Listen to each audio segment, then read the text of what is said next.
Hello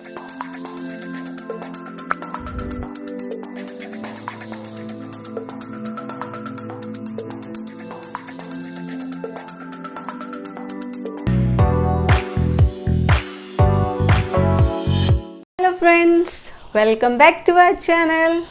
चलिए जी, अभी तक तो आपने एक छोटी सी इंट्रोडक्टरी वीडियो देखी थी जहाँ पे मैंने 5 टाइप के नंबर के बारे में बताया था। वो नंबर क्या थे? Natural number, whole number, integers, rational number, irrational number. चलिए जी, उसके आगे के नंबर्स भी हम फटाफट पढ़ लेते हैं। तो उसके बाद हमारे पास कौन सा नंबर आता है? उसके बाद आते हैं हमारे पास रियल नंबर। आपने रैशनल नंबर पढ़े थे जो हम P ओवर Q के फॉर्म में रिप्रेजेंट कर सकते हैं। रैशनल नंबर भी पढ़े थे जो हम P ओवर Q के फॉर्म में रिप्रेजेंट ही नहीं कर सकते। उन दोनों का जो कॉम्बिनेशन होता है, मतलब वो नंबर जिसके अंदर रैशनल नंबर भी इंक्लूडेड होते हैं, इरैशनल नंबर भी इंक्लूडेड होते हैं, that is your real number. वो हमारे पास under the category of real number आते हैं।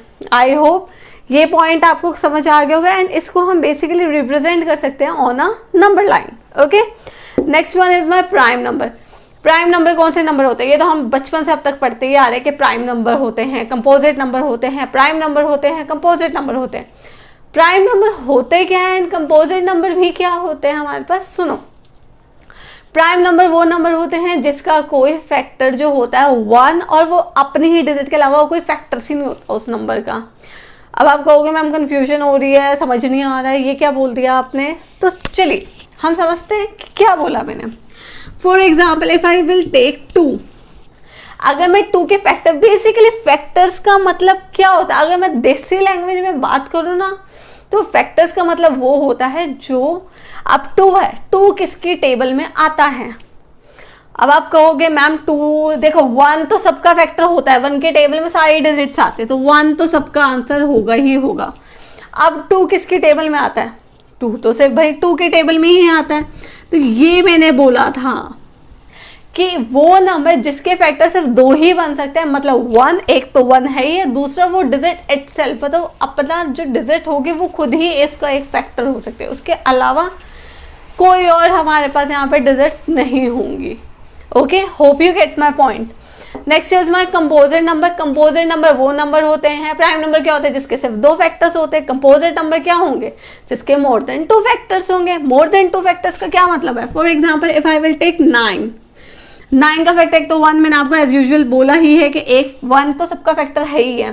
देन 1 आता है हमारे पास 3 की टेबल में, 3 will be another factor, and उसके बाद वो खुद 9 की टेबल में आता है। अब आप कहोगे कि मैम 1 और 9 के अलावा सिर्फ एक 3 तो आया है, बट 3 आया तो है ना, तो वो जो 3 होगा वो हमारे पास थर्ड फैक्टर बनेगा, तो इसलिए इसको हम बोलते हैं composite number.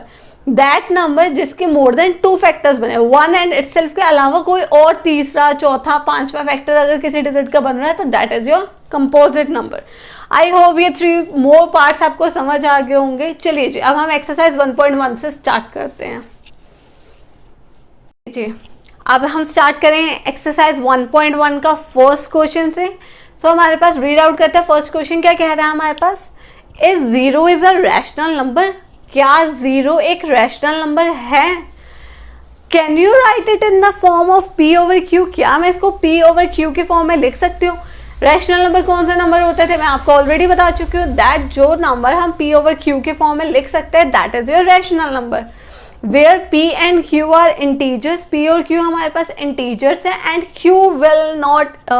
Q is always not equals to 0। Okay ji, चलिए जी, क्या हम 0 को इरेशनल मतलब रैशनल नंबर की फॉर्म में लिख सकते हैं? मतलब इन the form of P over Q हम लिख सकते हैं? क्या एक ये रैशनल नंबर है? तो यस, हम 0 को क्यों नहीं लिख सकते हैं? Yes, 0 is a rational number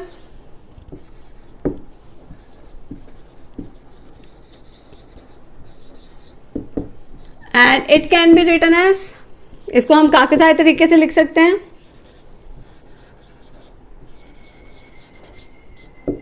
it can be written as, कैसे लिख सकते हैं? 0 ओवर 2 लिख लो, 0 ओवर 40 लिख लो, 0 ओवर 100 लिख लो, हम तो किसी भी तरीके से इसको लिख सकते हैं। बेसिकली हमको P ओवर Q के फॉर्म में लिखना है ना, तो हमने लिख दिया इसको P ओवर Q के फॉर्म में।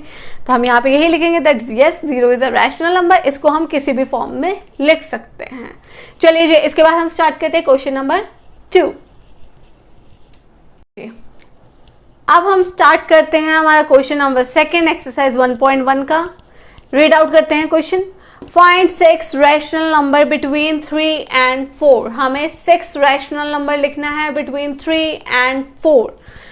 एक चीज तो आप लोग हमेशा ही याद रखना that there are infinite number of irrational number, sorry, there are infinite number of rational number between any 2 digit। अगर कोई भी 2 डिजिट उन्होंने आपको मेंशन किया तो उसके बीच में काफी सारे infinite number of rational number निकलेंगे। तो चलिए लिख लेते हैं, there are infinite number of rational number between, अब यहाँ पे हमारे पास डिजिट तो 3 and 4 लिखा है, तो हम 3 and 4 लेके चलेंगे।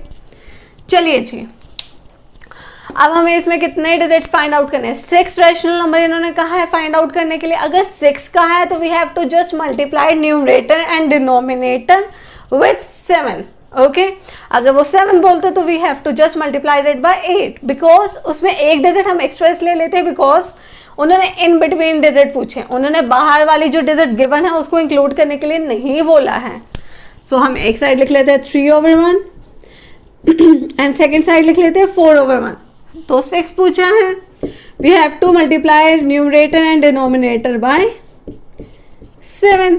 तो ये हो जाएगा हमारे पास 21/7, ये हो जाएगा हमारे पास 28/7। यहां तक आई होप आप लोगों को समझ आ गया होगा। ये हमारे पास आ गया। अब इसके इन बिटवीन करना है तो ना 21 मतलब इंक्लूड होगा ना 28 इंक्लूड होगा। तो चलिए जी, तो क्या हो जाएगी value 22/7, 23/7, 24/7, 25/7, 26/7 and last 27/7। These are your 6 rational number between 3 and 4। अब यहाँ पे हो सकता है कोई और डिजिट आ जाए, बस आपको एक चीज और ध्यान देनी है कि जो इसका न्यूमरेटर होना चाहिए ना वो दोनों ही डिजिट्स का सेम होना चाहिए। किसी डिजिट का डिनोमिनेटर अलग अलग नहीं होना चाहिए। बस अगर सेम होगा तो आप तो बहुत इजीली कर ही सकते हो उसको। आई होप ये क्वेश्चन आपको क्लियर हो गया होगा। Let me move to the next question. चलिए बच्चों, अब हम स्टार्ट करते हैं अपने क्वेश्चन नंबर 3 से, जो क्या कह रहा है हमारे पास। Find 5 rational number between 3/5 and 4/5। I hope इससे पिछला वाला क्वेश्चन आप लोगों को समझ आ गया होगा। अगर वो वाला क्वेश्चन आप लोगों को समझ आ गया ना तो आप ये कहोगे कि मैम आपको तो करवाने की जरूरत ही नहीं, हम अपने आप ही कर लेंगे। तो एक काम कीजिए, वीडियो को पॉज कीजिए, ट्राई दिस क्वेश्चन एंड अपना आंसर यहाँ से मैच कीजिए। एंड वन थिंग मोर, जरूरी नहीं है कि सब बच्चों का आंसर सेम आए। काफ़ी बच्चे होंगे जिनका तरीका थोड़ा सा अलग होगा, उनका आंसर भी थोड़ा अलग आएगा। सो कोई दिक्कत वाली बात नहीं, कोई टेंशन लेने वाली बात नहीं। इस क्वेश्चन का आंसर सबका अलग अलग आ सकता है। So no need to worry. Okay, तो चलिए जी, मैं जैसे पिछले क्वेश्चन में ऑलरेडी बता के हटी थी कि दैट 2 नंबर के बीच में हमारे पास infinite number of rational number होते हैं। तो इसमें बिल्कुल भी कंफ्यूज मत होइएगा। तो इसलिए मैंने ऑलरेडी पहले की लाइन लिख दी है that there are infinite number of rational number between 3/5 and 4/5। चलिए जी, लिख लेते हैं 3/5, 4/5। हमें कितने रैशनल नंबर चाहिए? 5। So we have to multiply it with 6। Yes, exactly. तो हम ऊपर और नीचे इसको मल्टीप्लाई कर देंगे 6 से। तो क्या बन जाएगा? 6 3 is 18, 6 5 is 30, 6 4 is 24, 6 5 is 30। ठीक है जी, अब हमारे पास ये आ गया। अब इसके बीच में जितने भी रैशनल नंबर आएंगे वो आपके पास 5 रैशनल नंबर लिख लीजिए। 19/30, 20/30, 21/30, 22/30 and 23/30। These are your 5 rational number between 3/5 and 4/5। I hope ये वाला क्वेश्चन आप लोगों को क्लियर आउट हो गया होगा। चलिए जी, फिर अब हम करेंगे नेक्स्ट क्वेश्चन।